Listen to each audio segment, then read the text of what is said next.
Mr. President, first, let me say I concur with the comments by the senator from North Dakota. I think he makes wonderful points about what's being done in terms of pandemic relief and the issues that we as a nation are facing, as his state and mine are similar with so many small businesses, and we see the impact and the success related to the Paycheck Protection Program. I just want to associate my beliefs with those that we've just heard expressed from the senator from North Dakota. But, Mr. President, I come to the floor today to talk about another epidemic, and that's the epidemic of violence that is sweeping our country. Monday's Washington Post headline warns, quote, "Protests explode across the country. Police declare riots in Seattle and Portland." Tuesday's Wall Street Journal editorial is headlined, "A Weekend of Urban Anarchy." A weekend of urban anarchy. Mr. President, in Seattle on Saturday, rioters blew a hole in a police precinct. They hurled explosives and they injured 53 police officers. 53. In Portland, rioters threw Molotov cocktails Friday night.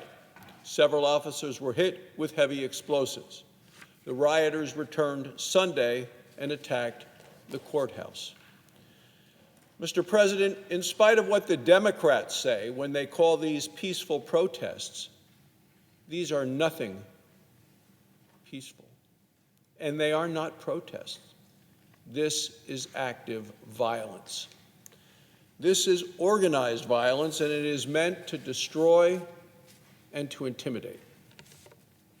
Portland has now endured 60 days of senseless destruction. These violent protests are a powder keg for our entire nation. The rioters threaten entire communities. They're ruining lives and they're ruining neighborhoods. They're wrecking public and they are wrecking private property. They burn, they loot, and they kill. Across the country, a number of police officers have been killed. According to a New York Times report, murder rates in our big cities are now up 16% compared to last year. In New York alone, murders are up 24%. Atlanta, murders up 31%. Chicago, murders up 51%. In Chicago last week, 15 people were shot while attending the funeral of a victim of gang violence. Children are being hurt and killed. A 7-year-old girl, a 14-year-old boy were among those shot and killed in Chicago over the 4th of July weekend. Mr. President, this is a crisis of leadership in our liberal cities. Where are the Democrat mayors?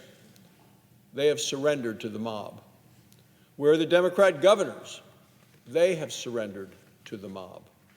Instead of leading, they are turning their backs on the safety and security of the law-abiding citizens of our communities. In these liberal cities, mob rule has replaced the rule of law. We are seeing in real time, the result of the radical defund the police movement that is embraced by many Democrats. We should defend, not defund, the police and law enforcement. Americans do not want to defund the police. According to a recent Rasmussen poll, 2 out of 3 Americans oppose cutting police funding. A majority say that they want the federal government to help fight crime in these cities. One thing is clear: the violent rioting plaguing our cities cannot continue.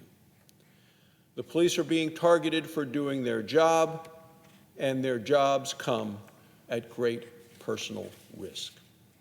At the same time, elected Democrat mayors and city council members and governors refuse to condemn the rioting and the cold-blooded murder. It's time for local leaders to restore law and order. It's time to make sure our communities are safe again. The death and destruction lies at the feet of elected Democrat leaders. Each must be held accountable for their leadership failure. Thank you, Mr. President, and I yield the floor.